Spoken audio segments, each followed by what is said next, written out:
ଝିଅ ପରି ଆଜି ମୁଁ ତୋ ପାଇଁ ମିଠା ଫଳ ନେଇ ଆସିବି। ହେଲେ ଶୁଣୁ, ଘର ବାହାରକୁ ଯିବା ପାଇଁ ଚେଷ୍ଟା ବି କରିବୁନୁ। ଯଦି ଉଡିବା ପାଇଁ ଇଚ୍ଛା ହୁଏ ତାହେଲେ ଏଇ ପାଖ ଆଖରେ ଉଡିବୁ, ଜମା ଦୂରକୁ ଯିବୁନୁ। ମାମା, ତମେ ସବୁବେଳେ ଯେତେବେଳେ ଘରକୁ ଯାଅ ସେତେବେଳେ ମତେ ଏଇ କଥା ଶିଖାଅ। ମା ଝିଅ ଏମିତି ବସି କଥା ହଉଥାନ୍ତି। ତାଙ୍କ କଥା ଦୂରରେ ଗୋଟେ କାଉ ଗଛ ଡାଳରେ ଲୁଚିକି ସବୁ ଶୁଣୁଥାଏ। ମା ଚଢେଇ ତା ଝିଅ ପାଇଁ ଖାଦ୍ୟ ଆଣିବା ପାଇଁ ବାହାରି ପଡିଲା।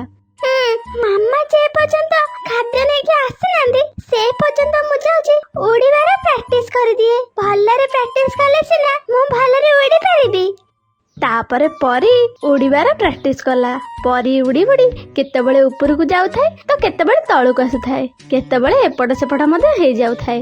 ହେଲେ ମା ଚଢେଇକୁ ଏସବୁ କଥା କିଛି ଜଣା ନଥାଏ। ତାପରେ ମା ଚଢେଇ ତା ଝିଅ ପାଇଁ ମିଠା ଫଳ ଧରି ଘରକୁ ଫେରୁଥିଲା। ଫେରୁଥିବା ସମୟରେ ବାଟରେ ଗୋଟେ କାଉ ଚଢେଇର ରାସ୍ତା ରୋକିଲା।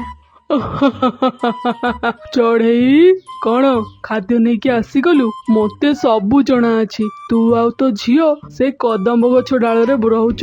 ଏଥର ଖାଦ୍ୟ ତୁ ମତେ ଦେଇଯିବୁ। ଯଦି ମତେ ନ ଦେଲୁ ତାହେଲେ ତୋ ଝିଅ ଏକୁଟିଆ ରହୁଛି। ତୋ ଝିଅକୁ ମୁଁ ଜୀବନରୁ ମାରିଦେବି। କାଉ କଥା ଶୁଣି ମା ଚଢେଇ ପୁରା ଡରିଗଲା। ହେଲେ କାଉ, ନାଇଁ ନାଇଁ, ତମେ ସେମିତି କରିବନି। ଦେଇଯିବି ଖାଦ୍ୟ, ମୁଁ ସବୁବେଳେ ଆଣି ଏଇପଟେ ଆଗ ଦେଇଯିବି। ତାପରେ ମା ଚଢେଇ ଆଣିଥିବା ମିଠା ଫଳ ଡରରେ କାଉକୁ ଦେଇଦେଲା। ତାପରେ ପୁଣି ଖାଦ୍ୟ ଖୋଜିବା ପାଇଁ ଜଙ୍ଗଲକୁ ଫେରିଗଲା। ମା ଚଢେଇ ବହୁତ ଖୋଜି ସାରିଲା ପରେ ସନ୍ଧ୍ୟା ବେଳେ ତାକୁ ଅଳ୍ପ କିଛି ଦାନା ମିଳିଲା। ସେ ଦାନା ନେଇ ଘରକୁ ଗଲା। ପରି ଝିଅ, ତୁ ଠିକ ଅଛୁ ନା? ମାମା, ହଁ ମୁଁ ତ ପୁରା ଠିକ ଅଛି।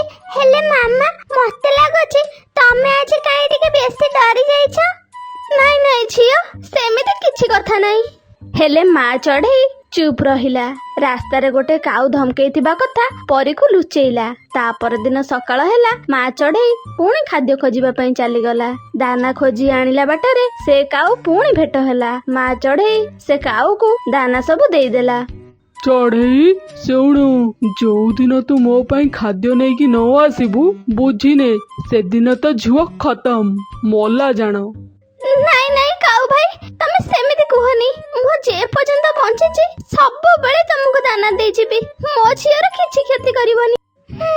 କଥା କଣ? ମାମା ତ ସବୁବେଳେ ଆଗରୁ ବହୁତ ଜଲ୍ଦି ପଳେଇ ଆସୁଥିଲେ, ହେଲେ ଏଥରକ ଏତେ ଡେରି କାହିଁକି ଆସୁଛନ୍ତି? ଏଇ 2-3 ଦିନ ହେଲାଣି ମାମାଙ୍କର ତ କିଛି ଗୋଟେ ହେଇଛି। ଆଜି ପଚାରିବି। ତାପରେ ରାତି ହେଲା ପରେ ପରି ଖାଦ୍ୟ ଖାଇଦେଲା। ତାପରେ ତା ମାକୁ ପଚାରିଲା, ମାମା, ଗୋଟେ କଥା ପଚାରିବି? ଆଗରୁ ତ ତମେ ଜଲ୍ଦି ପଳେଇ ଆଉଥିଲ, ହେଲେ ଏଥରକ କଣ ତମେ ସନ୍ଧ୍ୟା ବେଳକୁ ଯାଇ ଆଉଛ? ଏତେ ଡେରି କାହିଁ ହଉଛି?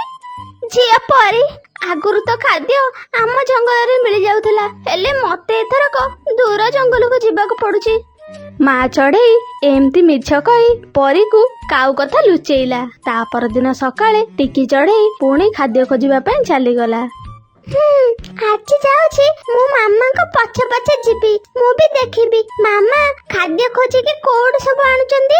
ତାପରେ ପରୀ ତା ମା ପଛେ ପଛେ ଲୁଚି ଲୁଚି ଗଲା।